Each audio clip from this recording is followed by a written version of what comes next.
मैं आज आपको कहानी सुनाऊंगी रंगा सियार। किसकी? रंगा सियार की। रंगा सियार की कहानी सुनाऊंगी। जो है पंचतंत्र की कहानी। एक बार की बात है कि एक सियार जंगल में एक पुराने पेड़ के नीचे खड़ा था। कहाँ था? पुराना पेड़ था, उसके नीचे खड़ा था वो। पूरा पेड़ हवा के तेज झोंके से गिर पड़ा।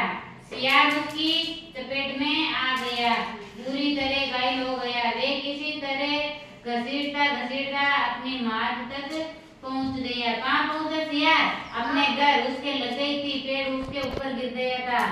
इसलिए कई दिन बाद वे मार्ग से बाहर आया। उसे भूख लग रही थी, शरीर कमजोर हो गया था। तभी उसे एक खरगोश नजर आया। कौन नजर आया सियार को? खरगोश नजर आया। उसे दबोचने के लिए वे झपटा। किसको दबोचने के लिए झपटा? खरगोश को। कौन झपटा?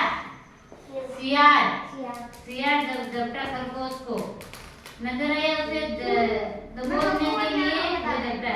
सियार कुछ देर दूर भागकर हाँफने लगा। उसने शरीर में जान ही कहाँ रह गई थी। फिर उसने एक बैटर का पीछा करने की कोशिश की।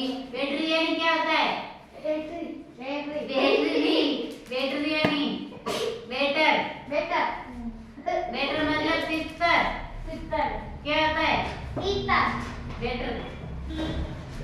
पीछा करने की कोशिश की। यहाँ भी वे ऐसा बोल रहा, वो बैटर मतलब उसको भी न तो खरगोश को पकड़ पाया, मैं बैटर को पकड़ पाया। वे ऐसे बोला, हिरण का पीछा करने तो उसकी हिम्मत भी नहीं ली। तो उसने हिरण की तो पीछा ही नहीं किया कि हिरण बहुत तेज दौड़ती है।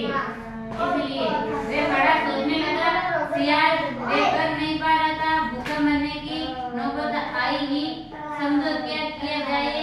वे इधर उधर घूमने लगा, पर कहीं कोई मरा जानवर मिला।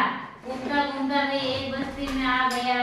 उसने सोचा शायद कोई मुर्गी या उसका बच्चा हाथ लग जाए। वे इधर उधर गलियों में घूमने लगा।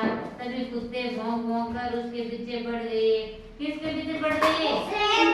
सियार के पीछे पड़ गए। सियार को जान बचाने के लिए क्या करना पड़ा? भागना पड़ा। क्या करना पड़ा? गलियों में घुसकर उसको छानने की कोशिश करने लगा। पूरे कुत्ते तो कस्बे की गली गली से परिचित थे। सियार के पीछे पड़े कुत्ते की टोली बढ़ती जा रही थी और सियार के कमजोर शरीर का बल समाप्त होता जा रहा था। सियार भागता हुआ रंगरेजों की बस्ती में आ पहुंचा था। वे उसे घर के सामने एक बड़ा ड्रम नजर आया। वे जान बचाने के लिए उसी ड्रम में कूद पड़ा। ड्रम में रंगरेज के कपड़े रखने के लिए रंग घोल रखा था। कुत्ता का टोला पहुंचता चला गया। सियार सांस रोककर रंग में डूब रहा था। रंग में कौन डूब रहा था? सियार डूब रहा था रंग में। किस लिए डूब रहा था? उसकी जान बचाने के लिए। किस लिए? उसकी जान बचाने के लिए।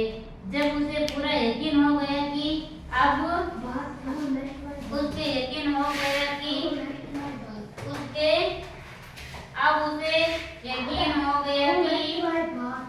वे भयभीत हो जाता है। उसको कांपते देखकर रंगे सियार दुष्ट दिमाग में एक योजना आई। रंगे सियार ने डरकर भागते जीवों को आवाज दी, भाइयों भागो मत, मेरी बात सुनो। उसकी बात सुनकर सभी भागते जानवर टिके। उनके टिकने का रंग सियार ने फायदा उठाया और बोला, देखो देखो मेरा रंग। ऐसा रंग किसी जानवर का धरती पर है नहीं ना। किसका रंग ऐसा नहीं है? सियार के जैसा। किसका? सियार के जैसा। नीचे बैठो। सियार के जैसा रंग नहीं। उसकी बात का सब पर गहरा प्रभाव पड़ा। वे जानकर जंगल के दूसरे सभी जानवरों को बुलाकर लाया। जब सब आ गए तो रंगा सियार एक ऊंचे पत्थर पर चढ़कर बोला, वन्य प्राणी प्रजापति ब्राह्मणों ने मुझे खुद अपने हाथों से इस लौकिक रंग का प्राणी बनाकर कहा कि संसार में जानवर का कोई शासक नहीं होता। किसमें? संसार में कोई प्राणी का शासक नहीं होता। किसने कहा? ब्राह्मणों ने, मुनियों ने, सभा ने। इसलिए सियार और रंगो और सियार की कहानी खत्म हुई।